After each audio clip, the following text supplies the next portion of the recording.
Enough already. You keep leaving your infant with us almost every day. Both Mom and I are really inconvenienced by this.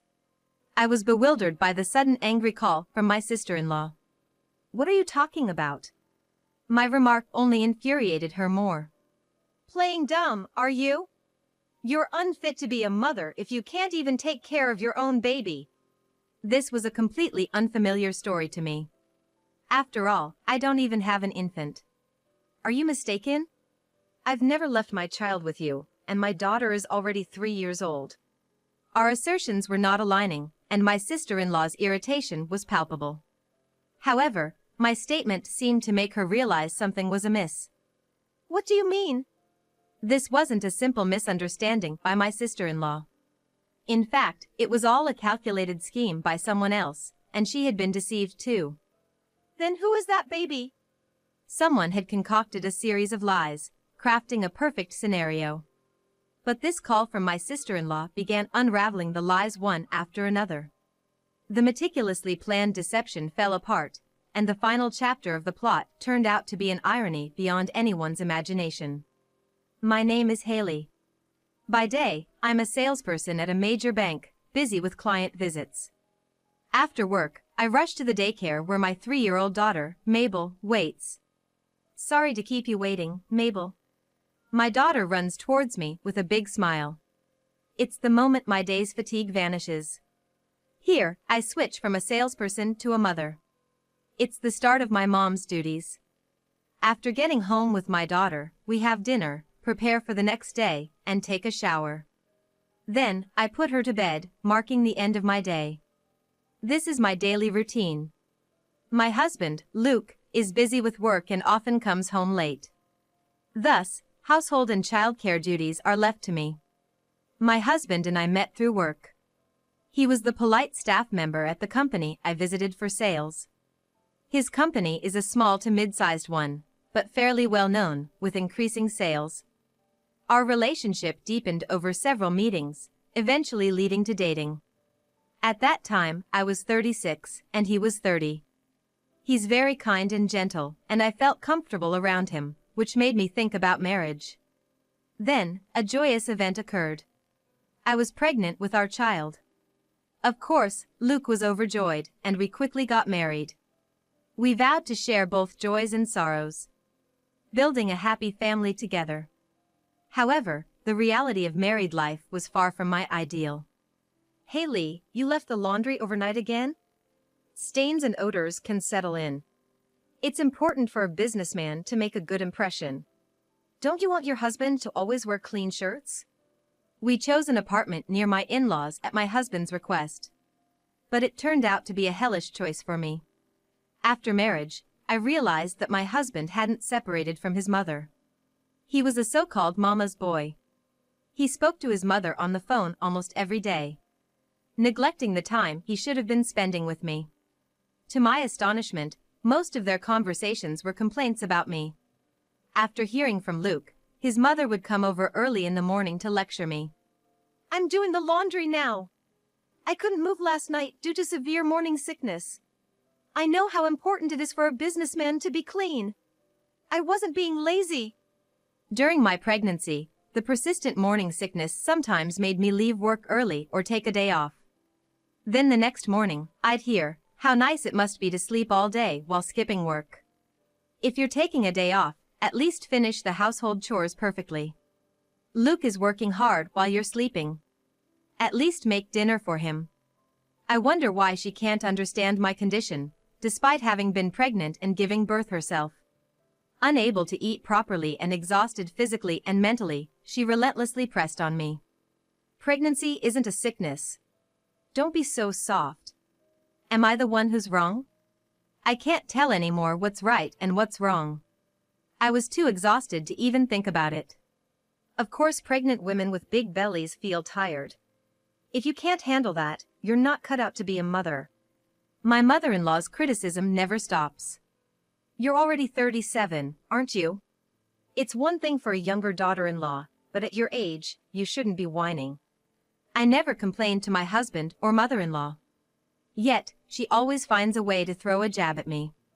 Would have been better if you were younger. She clearly dislikes the fact that I'm older than my husband. I can't change my age. But I can change the environment. Maybe once the baby is born, she'll change her mind and accept me. I was hoping that a good relationship could be built through the baby. Half a year later, I safely gave birth to my daughter. However, my mother-in-law showed no interest in her. While I was on maternity leave, struggling with new motherhood, my mother-in-law and husband went out frequently together. When my husband came home and saw the messy house, he reported back to her. Then she'd come over, screaming at me. This was my daily life. My husband's attachment to his mother grew stronger after our daughter was born. He probably couldn't accept becoming a father. And he probably still wanted to be his mother's boy. The same was true for her. Her son seemed to be her favorite. Their bond got stronger, and I was at my wit's end. When my daughter turned 1, she started daycare, and I returned to work. Around that time, my husband began coming home later and later. One day, I saw his pay slip. He's working so hard every day, staying late, but there's no overtime pay. What's going on? He would come home after midnight due to overtime. But his efforts weren't reflected in his salary, and I was puzzled. Well, we're a small business. Unlike big corporations, overtime is just part of the job. It's the same for most small businesses. My husband defended his company. But this is a violation of labor laws. It's too much. It's not just a few hours of overtime a month. This is extreme. Why not talk to your company? He turned red and raised his voice at me. You want me to get fired? Don't you dare do anything unnecessary. This was the first time he had raised his voice at me. I was shocked and couldn't find the words to respond. Why was he so protective of his company? There might be another reason. I had a hunch. Years passed, and now my daughter is 3. She's a bit asthmatic and visits the pediatrician, but otherwise, she's growing well. As usual, I was out on sales calls. Breathing out in the dry air, I could see my breath, a sign of winter's arrival. Then suddenly, my phone rang. It was from my daughter's daycare. I stopped on the sidewalk, my hands numb from the cold, and answered the phone. It sounded panicked. My daughter had a fever. She was so energetic this morning when I dropped her off at daycare. Maybe she caught a cold in this chilly weather. I cut my work short and hurried to the daycare. My daughter looked exhausted and was struggling to breathe. And when I picked her up, her body was alarmingly hot. Realizing this was serious, I immediately took her to the pediatrician. The doctor said her asthma had worsened, her blood oxygen was low, and she was in a dangerous state. She needed to be hospitalized immediately. I called my husband. Mabel's in the hospital? I can't make it, I'm swamped at work. You'll have to handle everything. But why does she have to be hospitalized? He didn't know our daughter had asthma. My husband, who never helped with childcare, didn't know anything about her. The answer was clear. He would use work as an excuse and leave it all to me. I just wanted my husband, as a father, to show some concern for our daughter, who was delirious with a high fever and struggling to breathe. As her mother, overwhelmed with worry, I wished for some support from my husband. Such a basic family picture seemed like a luxury to me. My daughter's symptoms had subsided with milk and medication, and she was sleeping. In the meantime, I hurried home to pack the necessities for her hospital stay. Then my phone rang. It was my mother-in-law. Why would she call at such a busy time? Maybe she heard about my daughter's hospitalization and wanted to help. Or was it another call filled with sarcasm? I answered the phone with trepidation. What are you thinking? Mabel's been hospitalized? And with severe asthma. She started berating me the moment I picked up. Just another call filled with sarcasm. Making your child develop asthma, it's your way of raising her that's the problem. You must be living in a filthy room, not cleaning properly. The air must be dirty too. No matter how much I tried to deny it, she didn't stop. If you had paid attention to her diet, this wouldn't have happened. You're probably feeding her food that causes asthma. And are you feeding Luke the same asthma-inducing meals in that dirty air? I won't let it go if something happens to Luke. I needed to head to the hospital where my daughter was waiting. I didn't have time for such pointless lectures. What did she mean by asthma meals? It's one thing to belittle people, but this is too much. I'm heading to the hospital now, so I have to go. I ended the call forcefully, sure she was fuming on the other end. But I had reached my limit. Mabel is one thing, but what does she mean by that? Does she not care if her granddaughter is suffering? Anger bubbled inside me, and my hands were shaking as I gripped my phone. I called my husband impulsively. I was about to get busy with hospital visits and home care. If he wasn't going to help, I wished he wouldn't call. I wanted him to tell his mother to stop interfering. And I wanted my husband to understand my struggles. Don't talk to me about that. Mom's right, isn't she? You've been neglecting your household duties, using work as an excuse. It's your lack of management that caused Mabel's condition. Instead of understanding, he lectured me too. I'm not neglecting anything. I might not be able to do everything, but I'm managing the basics. I had no allies. Then talking like this is just a waste of time. I was wrong to expect even a little understanding from him. I hung up, feeling hopeless. Tears wouldn't stop. I took leave from work during Mabel's hospitalization to focus on caring for her and the household. I had almost no time to rest, constantly traveling between the hospital and home. Meanwhile, Luke was still coming home late, leaving dirty laundry and trash everywhere. The table was littered with supermarket receipts and used tissues. Breakfast was left as it was. He had no intention of helping me. I cleaned up after him every day, feeling helpless. One day, while cleaning at home, my mother-in-law showed up suddenly. The other day, you left the laundry hanging on the balcony and didn't bring it in. Luke's shirt was damp all night because of that. So, Luke had been bad-mouthing me again. That day I stayed overnight at the hospital and couldn't return home. Couldn't Luke have brought in the laundry himself? And the orange juice in the fridge is expired. That's Luke's favorite juice. You should manage it properly and buy fresh juice. Well, if he likes it so much, he should finish it before it expires. He can buy his own juice. Neglecting household chores because you're caring for the sick won't do. You can leave Mabel to the hospital. Luke is working hard. Don't you think about supporting your husband more? You're really a hopeless wife. I was utterly exhausted. No matter what my mother-in-law said, my heart was so numb that I felt nothing. Mabel is only 3 years old. There's only so much she can do by herself. Luke is 34. He should be able to think and act for himself. If you're still worried, why don't you take care of everything for him? I finally let my inner thoughts slip out.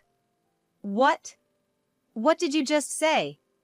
Fortunately, my voice was soft enough that my mother-in-law didn't quite catch it.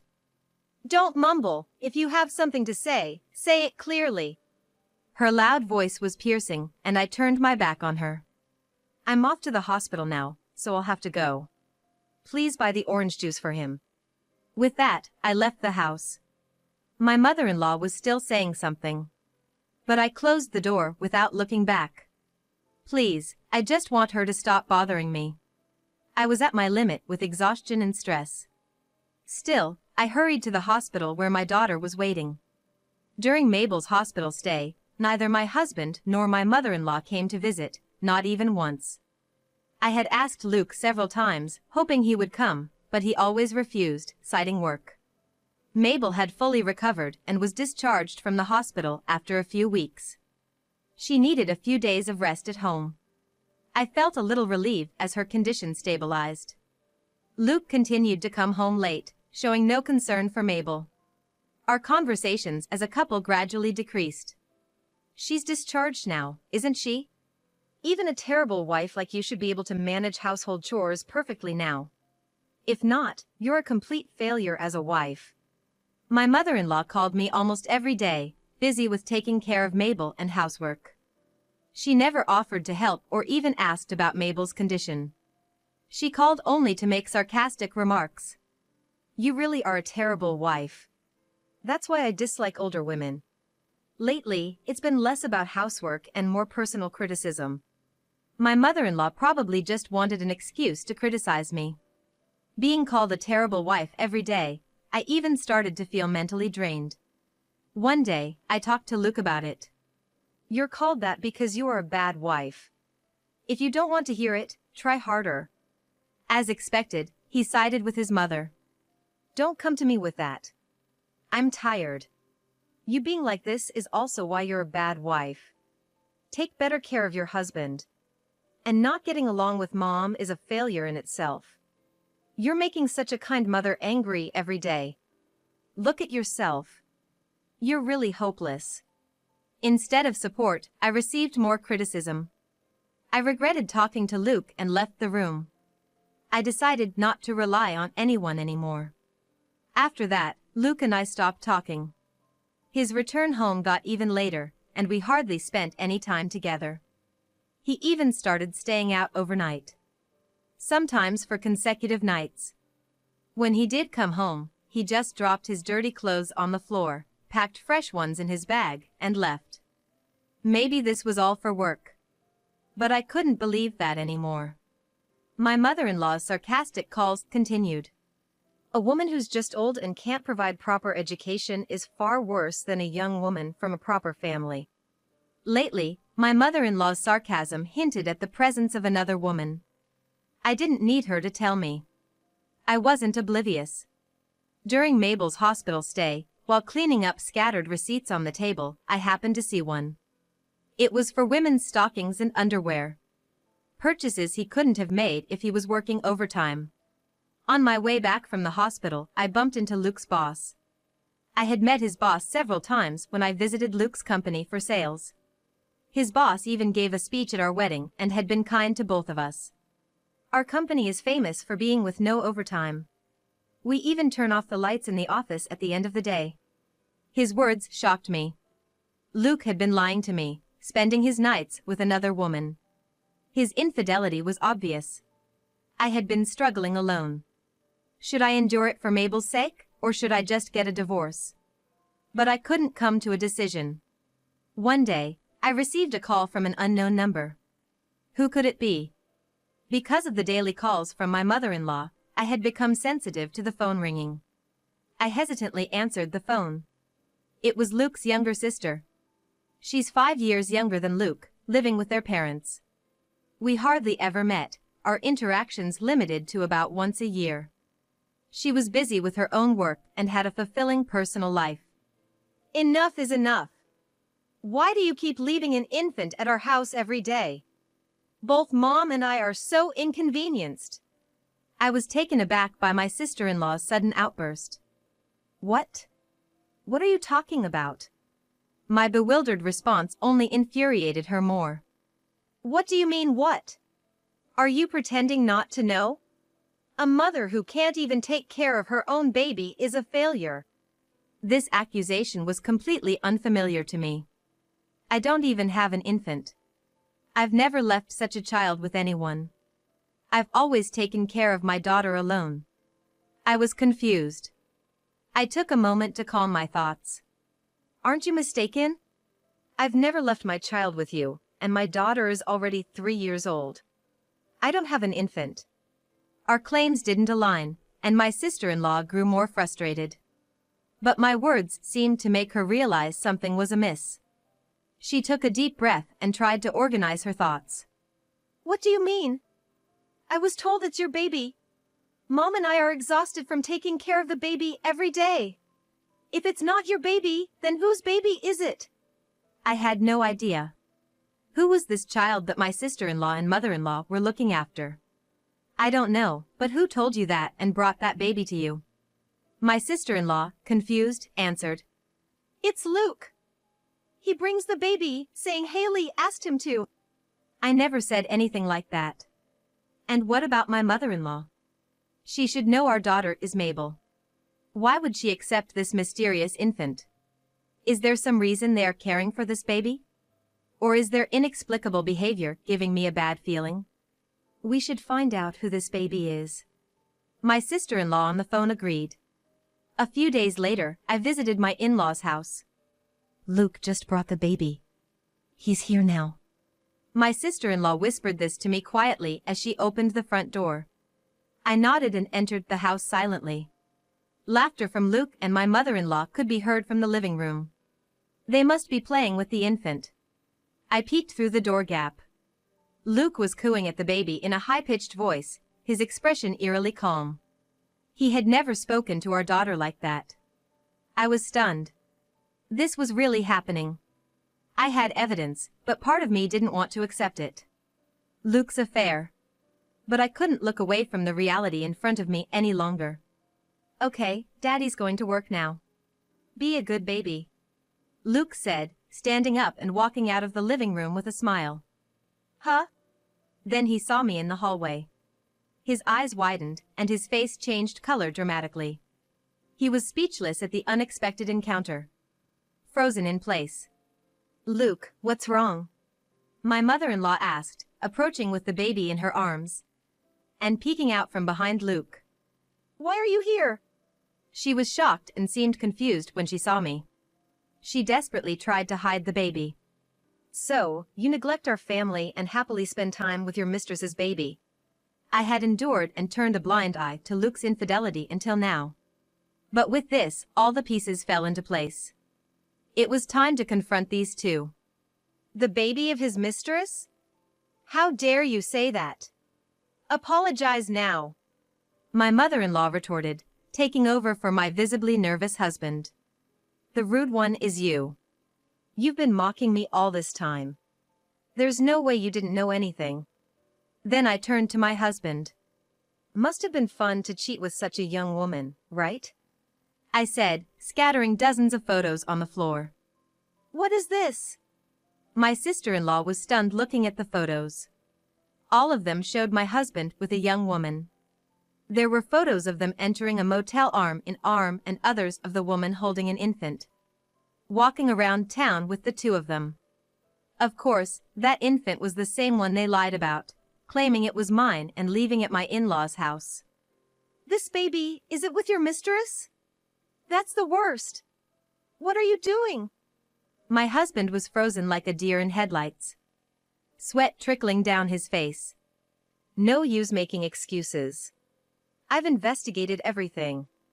I shoved the investigative report from the detective agency of my husband. The woman was the daughter of a client of his, and he had been involved with her since she gave birth to the child.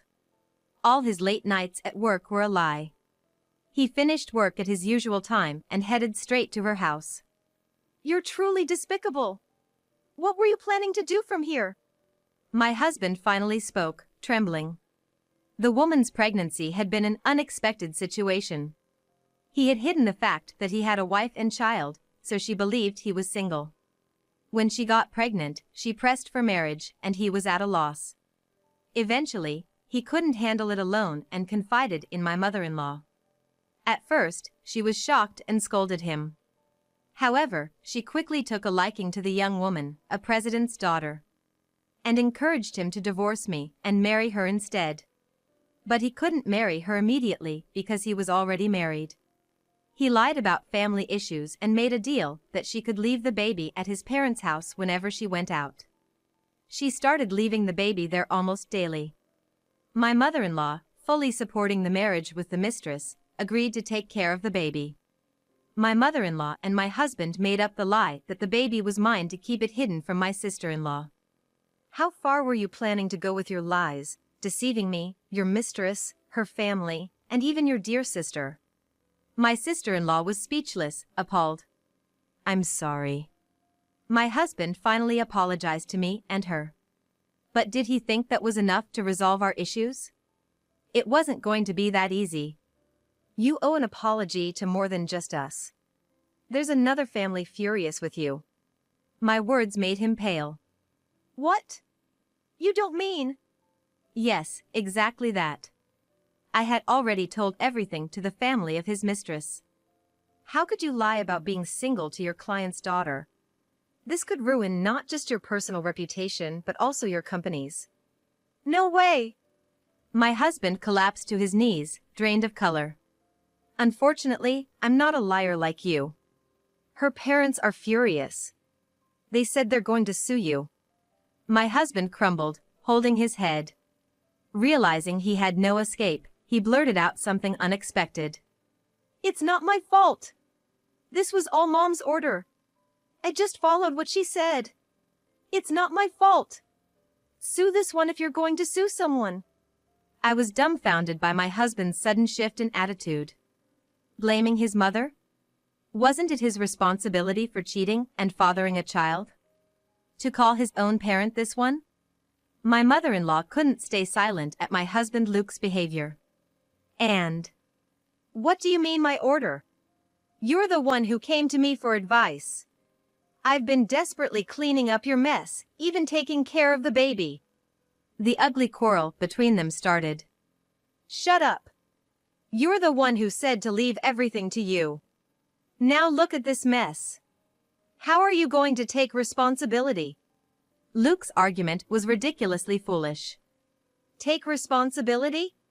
It's you who's irresponsible for having a child with someone else in the first place. Their low-level argument seemed endless. I stepped in between them and presented Luke with divorce papers. Let's deal with this through lawyers from now on. And with that, I left my in-laws' house. After all the help you've received, now you're blaming your mother just because it suits you? Grow up, you mama's boy. It seemed my sister-in-law had also had enough of Luke. And so the battle ended. I moved on without looking back, ready to start a new life. Later on, the divorce was finalized through our lawyers.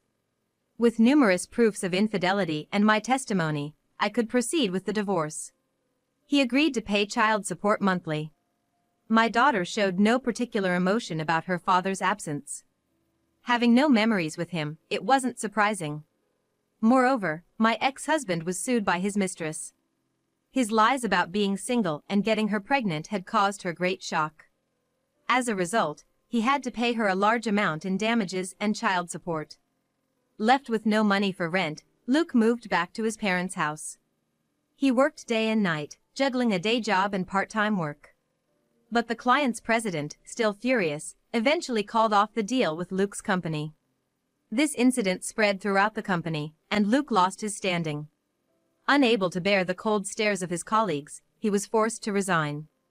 With no income from the company and difficulty finding new employment, he toiled away at multiple part-time jobs. Still, his salary vanished each month, paying off me and the mistress, relying on his mother's small pension and savings for living expenses. Relying on your parents at your age, how pathetic. Find a decent job and move out quickly. Even the once close mother-son relationship deteriorated over money. Shut up. I'm working hard here. It's not like I want to be in this house. Their daily fights were relentless. The once mama's boy was nowhere to be seen. If my savings run out, we'll have to sell this house. Find a job before that happens. Disgusted with their daily arguments, his sister moved out to live on her own. Staying would only make her a target for their demands.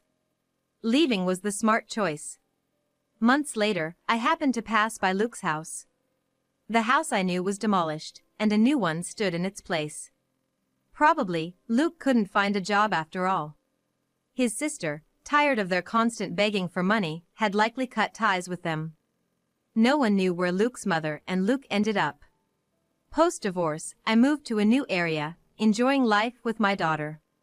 Despite being busy with work, housekeeping, and childcare, I was fulfilled.